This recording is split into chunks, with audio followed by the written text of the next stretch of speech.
Today on CityCast Salt Lake, it feels like our entire state is on fire. So we brought in the state forester to talk us through this moment and what to expect for the rest of summer. It's Tuesday, June 30th. I'm Ali Vallarta, and here is what Salt Lake's worried about. Jamie Barnes, you are Utah's state forester. We've been trying to get you on this show for a couple weeks to give us a wildfire season forecast. And initially, you told our producer you were feeling optimistic about state resources and preparedness, but things have escalated so quickly, even just this past weekend. So how are you feeling now? Well, yeah, escalated is definitely where we went. So things are overall going well. We have seen a lot of big fires here in Utah. The Cottonwood fire, as you know, has been one of the biggest fires in the nation right now. So when we talk about... That's in like south central Utah near Beaver, Yes, that Beaver County fire. So when we talk about resources, things are starting to get stretched thin. That fire is 93,000 acres. And it grew quickly. So we estimate the rate of speed on that fire was about 1,000 acres per hour. And then we have the Iron Fire that started just a day or so before the Beaver Fire. That fire is also a very large fire. And then on Friday, we saw the Cherry and the Maple Fire burn into that Iron Fire. So when we get to this point, we start to forecast resources. We start to forecast, aviation. Where are we at? Fortunately, Utah's doing very well. We've been the priority. But I do have to say, as we hit planning level 4 now, we will start to see competition for those resources. It's hot and dry in other states also. And so we're going to see them need resources also. And competing with resources from the federal government, you mean? Or are you talking about water?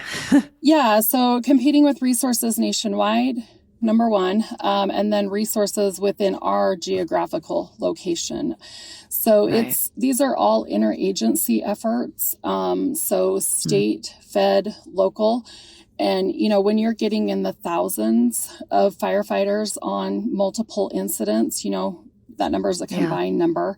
That starts to take a toll on what's available here in the western states. So it's something we're watching closely, but right now we're doing okay. The Type 1 hand crews, those hotshot crews, are depleted. But as some of these incidents get some containment, we'll start to see those crews become available again, here in the near future. Yeah.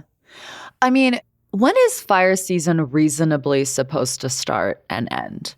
Yeah. So, reasonably, if it's obedient to statute, it starts in June and ends, in October. But I do have to say now here, especially in the western states, Utah, I'll speak for Utah specifically, but we're seeing fires all year round. We're seeing fires in January.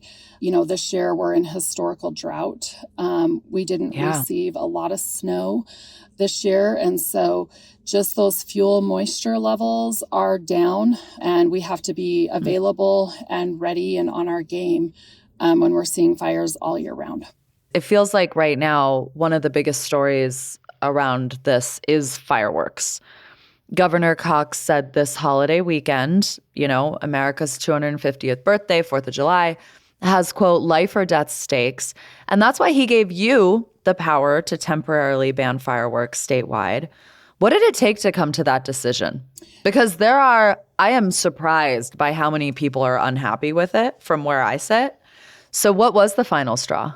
Well, the final straw was the number of fires and the size of those fires, and then also the conditions. And I will say, the governor didn't make this decision in a split minute. He also took a lot of things into consideration, really looking at, what have these fires done and what is that overall risk? And I think that's what we need to realize is this year is different. It's different from what we've seen in any other year. And people say, why? How? Well, it's the fuels.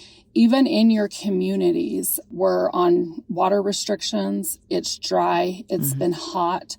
That's allowing those fuels to be a burn risk in those communities. And so something as simple as a firework will start a fire. And that's where he really wants the communities, those municipalities, to work with their mayor and their fire chief. They can lift themselves out of that ban that we've put statewide, and they're the experts in their community. Mm-hmm. They can decide where is that place that is an acceptable zone for fireworks to be, discharged in their areas. But really taking a good look at that is something that those municipalities should be doing. And we've allowed them to do that, submit a map, tell us what they've chose, and we're not going to get involved in that once that's been done. We trust that they're making good decisions. Okay, I see. So the difference is historically cities couldn't choose to ban fireworks within their city, and now the decision is theirs of where to allow personal fireworks or where not to. Is that the big change with this executive order? Well, they were restricted on how they could ban, what areas they could ban in, how that happened in the cities. There was confusion. There's 3 statutes that outline who can ban, what happens. Of course there are. Yeah. So that's what we've done here is we've created that statewide ban, and we've placed clarity on here's what a municipality can do. You can lift completely out of that ban. Just tell us where is safe in your city. I mean, when I saw the ban, I felt relief, but I live not too far from the fire that took off behind the University of Utah a couple weeks ago. And so that felt very close and very scary. But I have seen some Utahns passionately upset about the fireworks situation. One of them even being Representative Matt McPherson, who represents part of Salt Lake County, who owns a fireworks store and is worried about sales this year. Of course, everyone has now, it seems, seen the clip of someone on Fox 13 who said, "I'm almost okay with catching a mountain on fire just to celebrate America 250. I mean, what do you say to that? Like, are you worried that people are just going to shoot them off anyway as sort of a form of protest? Yeah, we have people that choose to make those decisions. I would say that, a celebration doesn't end in being the one to start a wildfire. There's consequences for that. I think it was on Saturday that we saw a brush fire. I haven't seen the determined cause of that in St. George, but it took 5 houses. So it's real right now. So I would say don't act outside of the ban. Act within it. I think the cities are being very reasonable. Again, they're the experts. I think they're trying to figure out what's best for their communities. And I would say maybe this year we find a different way to celebrate. The thing about it that's so tricky is like city boundaries feel so nebulous when it comes to something like fire. Like as soon as there is a fire, city boundaries stop feeling terribly meaningful, like to me. So I look at a city like Clinton City up north of us in Davis County that's already submitted a map, it seems, that would allow for personal fireworks in most of the city. If you're a neighboring city, can you push back against that? Or, I mean, is the state prepared to reject maps submitted by cities if it doesn't feel right? So today, that's, our plan. That order did outline that we can reject maps. I would hope that we're not put in that situation where we have to go in and reject maps. I have a high level of respect for the mayors and the fire chiefs in these communities. I have no reason to believe that they would create a map and allow the discharge of these to take place in an area that's not safe. So that's not to say that we're not going to have incidents coming on the 4th. But what we're trying to do is we're trying to reduce that risk right now. The other thing I'll say is here in Utah, we work based off a cooperative wildfire system. And so what that means is the counties and the municipalities are responsible for initial attacks. So they're the ones that go out, and when a fire pops off, they provide initial attack on that fire. However, there's certain things that then require the state to step in. If they can't handle that fire, if they need aircraft and, aviation on that fire, if we say that this fire's gotten too big, it needs to be delegated to the state. But most times they stay engaged on that fire when that's happening. Also, at that point, if a fire becomes a wildfire, we're likely pulling resources from other communities. So that's what we need to be conscientious of this season. Is right now we've already got a lot of firefighters fighting fires that are already existing. And some of those firefighters on these bigger fires are firefighters from our local municipalities. That's where they're at. And so we need to make sure that, people are understanding how the cooperative wildfire system works, that you don't want to be the reason you start a wildfire. Yeah. And it's notable to me that 3 wildland firefighters, federal employees, died in southern Utah over the weekend. Emily Barker, Nick Hutcherson, and Sydney Watson were all killed battling a fire on the border with Colorado. So our firefighters are a combination of municipal, county, federal crews.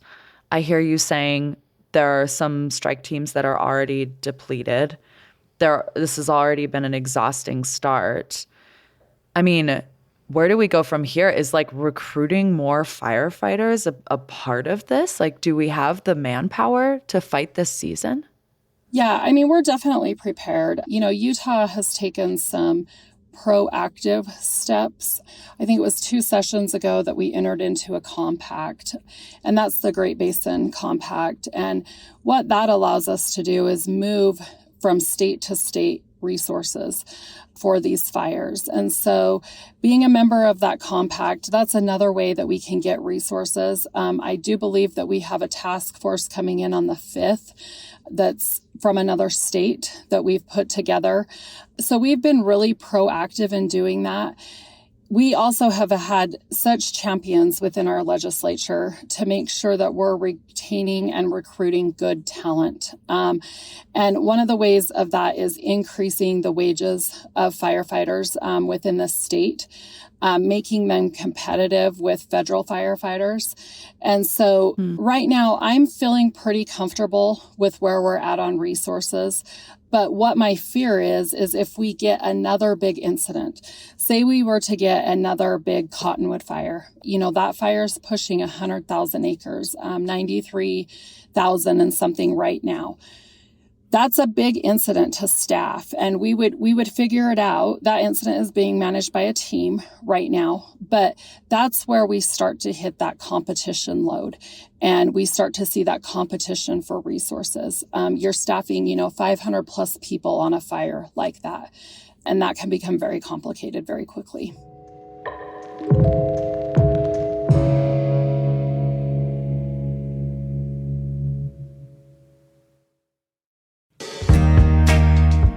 Hey there, producer Ivana Martinez here. Can I be real for a second? Before the Cozy Earth bamboo sheets, I wasn't a top sheet believer. It's a hassle to deal with, and honestly, what's the point anyway? But now, I'm a full-fledged convert. Every night, I get so excited to slip into bed with my silky, buttery sheets. From the breathable fabric, perfect for summer, to the gorgeous color. I got the Albany Classic Stripe. So fun. I'm so obsessed with these sheets that they're constantly in the wash at the end of the week, ready to be put on again.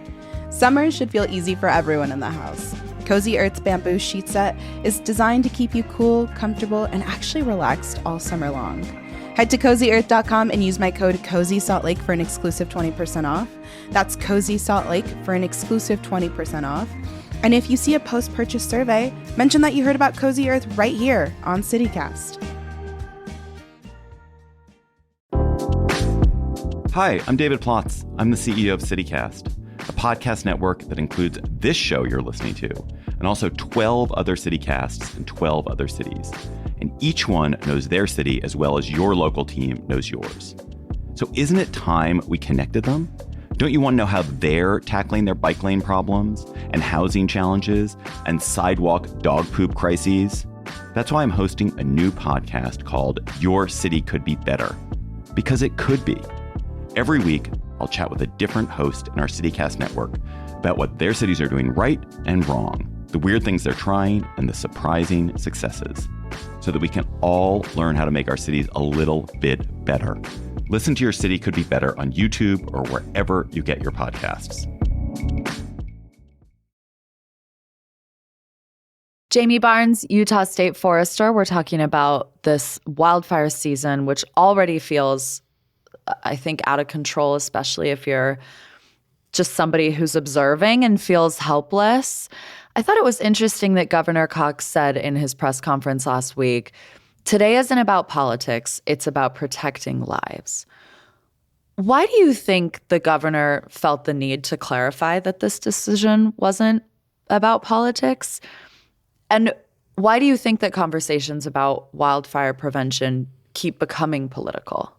Well, I think, number one, he needed to clarify that because I think, he knows what he is in for when he signs an executive order like that. It's a political move. It's, government being heavy-handed. I have to say, I do not believe that was the decision made, when he did that. That was not about politics. He has been very active in the situations going around. He's seen the destruction. That stuff tugs on your heartstrings. And that doesn't mean you're making emotional decisions. It means you're trying to keep people and communities safe. Not only your communities, but our firefighters. We had 3 people give their lives for saving a community. That's heavy. It's heavy on us. Yeah. It's heavy on the governor. That's something you can't get back. We can rebuild a community. We can't get back people. So we need to be very conscientious of that. And I think, the reason things keep becoming political is because, 1, there's a lot of policy around wildfire. 2, but there's a lot of money. It costs a lot of money to fight these fires. The state has to fund a portion of that. The federal government has to fund a portion of that. But also, the conversation starts to talk about what are the proactive measures that we can be doing to reduce those suppression dollars. So last year, we had a $190 million wildfire season here in Utah, mainly because of the Monroe fire. A lot of proactive work that went into that. It's costly, but we need to keep doing that proactive work. We're seeing longer fire seasons. We're seeing more severe fire seasons. So we've got to really see an uptick in that proactive fuels mitigation to reduce that wildfire risk. Yeah, I think that's such an interesting point. I heard you say earlier, the thing people really need to understand is that this year is different. And I guess my question is, but is this becoming no longer different? Like, as the West aridifies, as the climate in the West, it feels changes permanently, should we expect that this type of season no longer is an outlier? And I mean, talk about a challenging political conversation, but is this just where we're headed? Like, is this our new normal? And if so, what are the things that the state or the federal government are doing to prepare us for that? Yeah, and I think you hit it on the head. I mean, that's what I tell people is the reality, the very grim reality of this is this probably is the new normal. Now, are conditions like we've seen, Friday and Saturday, the new normal? I don't believe so. But like I say, we're not in charge of that. We're not in charge of weather. We saw 30 mile per hour winds up to 60 miles an hour. I'm sure they were higher other places. Those are those red flag warnings we talk about. But if it's the new normal, and this is what we're starting to see every year, is that increased wildfire, that's where we've got to start to make a difference on the landscape. We've got to start eradicating those fuels on a large landscape scale level. Fire crews are fire crews year round, but when they're not fighting big fires, they should be doing project work. That's what we do here in Utah. We put them on project work. They're the experts on that. Meaning like controlled burns? Like, is that an example of project work? Yeah, prescribed burns, mitigating those fuels across the landscape, mechanical treatments, working with communities to reduce that high-risk wildland-urban interface area. That's all so important. But probably the biggest important thing overall is that human behavior change that we've got to start to see. People have got to understand that we want you to recreate. I want you to be able to go out in nature and have a campfire and enjoy that more than anything, because that's part of doing that. But understanding the risk that comes with that, it's a responsibility to make sure that that campfire is put out correctly. It's a responsibility to make sure that when you're going to recreate, your chains on your trailer aren't dragging. Your car is properly maintained so you aren't getting a flat tire, sending sparks down the freeway. All of those things are very, very simple things that can happen. Knowing you have a high-risk environment around you, take care of your fire sense to start with, and make sure that you're using that fire sense to say, I could actually be the one who starts a wildfire today. My actions could make that happen. What can I do to prevent that? Yeah. An important point, it seems like, as we hold in one hand a changing climate, which increases risk. And in the other hand, the very fact that 80% of fires were caused by people this year. And so we also have to turn the light upon ourselves. We can't just blame a bad winter. That's right. Yeah. I mean, I want to ask you about burning that's happening closer to the city, because some of these enormous fires, these are in southern Utah, they're affecting these rural communities in devastating ways. We've had a few burns already very close to our Capitol building. One, the Ensign fire right behind the Capitol, I can't remember what it was called, but the fire behind the University of Utah Medical Center. Bonneville. There was even a fire in Memory Grove. Bonneville, thank you. Are the homes along the foothills mostly at risk, or could we eventually see fires threatening areas closer to downtown? I think a lot of us have some degree of anxiety from watching the city of Los Angeles burn last year. Yeah. And, not to go back to fireworks, but, that fire above Bonneville, that was a human-caused fire. And that area is just so dry. So, that area was originally, designated as a no firework zone. But that fire is a good indication of what can happen when there's an ignition on that dry grass. It's a good indication of how quickly things can spread. There is risk in these wildland urban interface areas, especially this year and, the years that we're in water restrictions, but also just because of the overall climate that we're in right now. It's dry. We haven't received a lot of snowpack.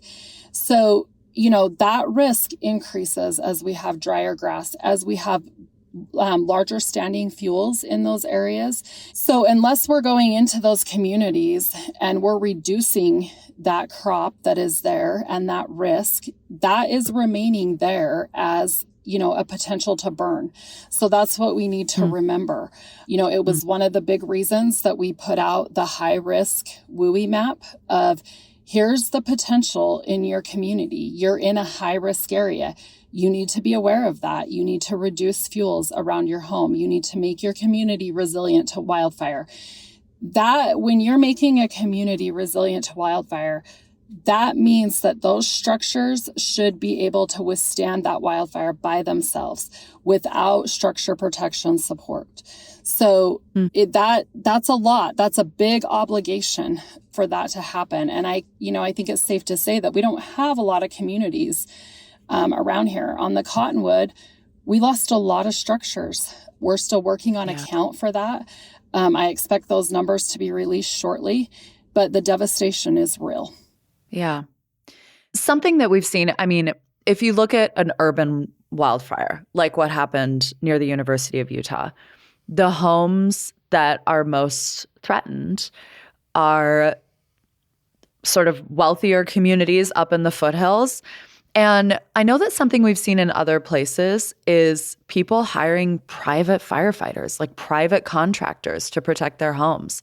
Is that something we're already seeing in Utah, or something that you expect as these seasons get worse, or something even insurance companies start to require? Like, what is the landscape there? Yeah, I mean, we have seen private contractors on these fires. I experienced that last year down on Forsyth in Pine Valley. We saw, contract engines down there for insurance companies. The insurance, issues we're having here in Utah, I expect them to become more challenging. It's something we've been dealing with in these communities for a while as that risk has heightened.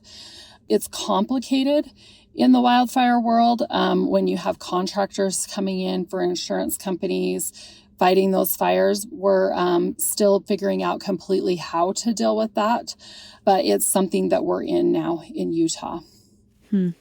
Okay, the last question I have for you is a little technical, but when we see these fires, and I'm reading the reporting about them, there's a reference to containment. And I don't understand what it means when it says, oh, the fire is zero. Like, for example, the fire behind the U, it was slow moving. And yet, after 2 days, it said that it was at 0% containment. What does it mean for a fire to be contained? How should we be reading that number? Yeah, so that number means that we guarantee where that black line is, that burned line around that fire, we guarantee that that fire is going to hold, that there is going to be no additional escape, we'll say, outside of that line. So that's a big responsibility to the boots on the ground. We have to get boots on the ground all the way around that perimeter of that fire in order to be able to call that contained. We have to make sure that that's not hot anymore. When you see a fire and you're like, that looks out, that's not always the case. They have to go in and do their due diligence on that line and within the perimeter of that fire to make sure that it's completely contained, to make sure that when we start saying this is 50% contained around these areas, we're guaranteeing that that's not going to come out on that line. And so, I tell people, be patient. There's a process with that. The boots on the ground are doing their work. And also, we take that very seriously to not call containment before it's actually contained. You can think of situations where if we said, this is 20% contained in this area, and then you have that fire moving out of that area, the credibility of those firefighters would not be there. And so that's something we take very seriously. There's a process for that, and we have to make sure that these communities are safe. Jamie Barnes, Utah State Forester, thank you for your time. Yeah, absolutely. Thanks for having me. It's been great to chat with you, and please keep our firefighters in your prayers. And thanks for everything everyone in the communities are doing to keep everyone safe. Yeah, amen. Don't forget, you can support this show and get great perks by becoming a CityCast Salt Lake neighbor. That's our membership program. Membership.citycast.fm is the place to learn more. That is all for us today. Thank you for listening and for not setting the state on fire. We will be back tomorrow morning with more from around town. Take care.